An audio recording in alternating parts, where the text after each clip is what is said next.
ინტერვიუ პროფესიონალთან კატეგორია გათბობის ხელოსანი. რამდენი წელია მუშაობთ ამ სფეროში? ჩემი გამოცდილება დაახლოებით დაიწყო 2009 წლიდან დაახლოებით 15-16 წელიწადი არის ამ სფეროში ვარ. არ იყო მაშინ დიდი არჩევანი ამ სპეციალისტების და ამიტომ მოგვიწია ჩვენ თავად სერვისის გაწევა მომხმარებლებზე. რა განსხვავებას ხედავთ მომხმარებლებთან კომუნიკაციაში მას შემდეგ, რაც სერვისებს იყენებთ?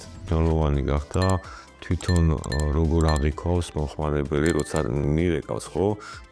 თვითონ მიგეუბნება უკვე რომ იცით რა არის, მე თქვენი ნომერი ვნახე, მათ ყველაზე მეტი ტევი უქონდათ და იმ კომენტარებმა დამაინტერესა და ამ კომენტარების გამო გირეკავთ, ესე იგი თქვენ კარგი სპეციალისტი ბრძანდებით, როგორც ჩანს, ესე იგი რევიუები რაღაც მნიშვნელობას მაინც ანიჭებს, თუ რამდენად კომპეტენტურ ადამიანს უკავშირდებიან. სერვისები G. ყველა მომსახურება ერთ სივრცეში.